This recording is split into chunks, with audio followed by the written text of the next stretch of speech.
Hello, local Belleville residents, and Happy New Year. This is Anaya Felder here with your local Belleville News with Nia podcast. I'm happy to be back, and today we'll be kicking off our Black History in Belleville segment. For right now, we're going to be meeting with a young man who 6 years ago became Belleville High School's first ever Black Salutatorian and is now a current med student at Wayne State University. That young man is named Shane Tinsley. If the last name Tinsley sounds familiar to you, it's because Shane is the older brother to Sean Tinsley, class of 2023, and Belleville High School's first ever Black valedictorian. So I'd like to start off by asking you, did you always strive to be ranked top 10 of your graduating class? No, I didn't always strive to be the top 10 of my class. It actually came incidentally when I found out I was ranked number 6 my first semester of high school. And I was telling a friend because I had no real conception of what the top 10 rankings even were or what rankings were in general. And he told me that it was a really big accomplishment to be in the top 10 of your class, especially with so many kids at Belleville High School. And it kind of planted a seed in my head that like, hey, maybe this is something I should like continue to strive for and potentially move up on the list. And unbeknownst to me, later on that following semester, I actually moved up to rank 5, which was really encouraging and really set the tone for me continuing to strive to be potentially number 1 when I graduated. How did you set and achieve the goal of becoming salutatorian? There wasn't any definitive plan. It was just the culmination of like hard work. Because I already knew I was putting in a lot of work to try and be like a successful student, regardless of my education, because I wanted to have every door open. But continuing to just put my foot to the motor in terms of just taking care of homework, taking AP classes,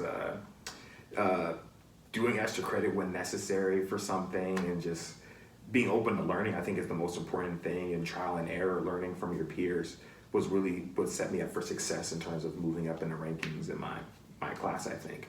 I don't think there's a definitive plan for everyone that ever wants to be ranked 1, 2, 6, or 10. I think it's just a matter of the work you're putting in and hopefully seeing it culminate and come to fruition when you graduate. And you mentioned hard work. I know in some of your prior interviews, you've stated that you didn't always consider yourself the smartest student, but you were dedicated and worked hard to achieve your goals. Mm-hmm. So why did you feel like it was important for someone in your position to make a public statement like that? I think it shows you that you have a lot to learn from people that have a high level of innate intelligence. And I always talk about there's a difference between being intelligent and being smart.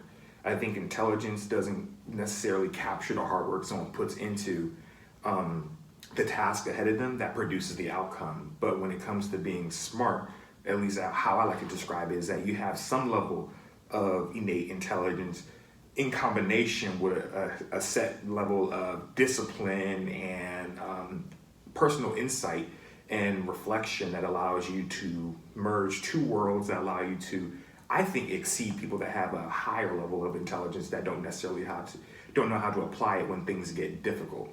However, when someone has some level of intelligence, whether it's high or low, but works hard, they're far able to see things with a different lens and apply different types of tools to accomplish whatever task is put ahead of them, whether easy or difficult. So I think for myself, I like seeing myself as smart because I don't want to attribute what I've done to something that's outside of my control. I truly believe I succeeded because of the discipline I put in terms of, again, my homework, my group of friends that have been very encouraging, and also the teachers I've had that helped me aspire to the goals I've had by giving me different tools and insight to make me be successful. That was a very thought out answer. And I want to circle back to your time as a student at the high school. Mm-hmm. When you were a student at Belleville, you often would volunteer at Beaumont Hospital. Mm-hmm. So did this help pique your interest in urology, or how did you get into that? That's a great question. So I actually started volunteering at a hospital at the recommendation of my aunt because I was interested in the medical field, but I didn't know how to get into the hospital to get like exposure and experience to actually what I want to do in the future. And they had a volunteer application for high school students to get into the hospital.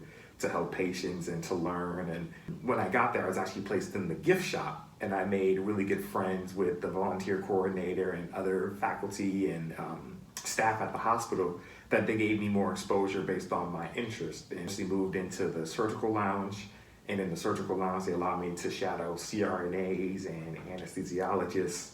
And I was able to see the world of surgery, which I was interested in at the time to be an anesthesiologist. But every case that I observed with the anesthesiologists were urology cases. So from robotic surgery to endoscopic surgery, blasting kidney stones with lasers, to open surgery, I saw it all. And I fell in love with that side of the curtain in the operating room versus the anesthesia side. And I completely did a 180 and dedicated my training and time to learning about urology. Now that you've graduated from high school, you still often go back to Belleville to help with their medical immersion program. Mm-hmm. So what does that consist of, and what is your role exactly?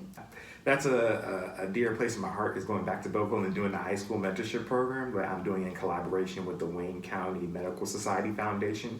So at Belleville, I usually run the program in the new year, the second semester of their calendar year, in conjunction with Mr. Stetzenmeyer, or who I used to know as Mr. Tadaldi, for his organic chemistry 2 class. Probably like once a month, the students will get information that builds a patient case, where they actually get to come up with the actual diagnosis, learn how to interpret labs and imaging, and what specialists are involved in the care of that patient, and actually get to present it at the end of the year and get a prize for all their hard work at the end. Oh, wow. And now that it's 2026, it's been officially 6 years since you've graduated Belleville. Wow. What are you currently doing now to prepare yourself for your career in urology? So as of right now, I'm completing medical school. I'm currently a third-year medical student, so I'm 1 year from graduating, and I'm also doing a lot of work to become not only a physician, but a physician scientist. So I do a lot of research in urology, specifically in men's health and prostate cancer, particularly Black men, which is where I'm very passionate about in terms of managing those health disparities. And I've been privileged to go across the country and talk about this in various avenues. I've been interviewed by various sources for my research, so that's been helping me a lot. And I also do a lot of community activism as well in this area of urology. Me and my colleagues get a few grants where we're able to go to different venues like churches or community centers to educate Black men about prostate cancer, and even provide screening if necessary so that they can have long and healthy lives. That concludes our first edition of Black History in Belleville. We hope you enjoyed and feel inspired by Shane's story about hard work and dedication to pursue this goals. Join us next week as we prepare for Valentine's Day next Saturday by traveling to different small businesses around town to talk about their Valentine's Day deals. Thanks for watching, and we'll see you there.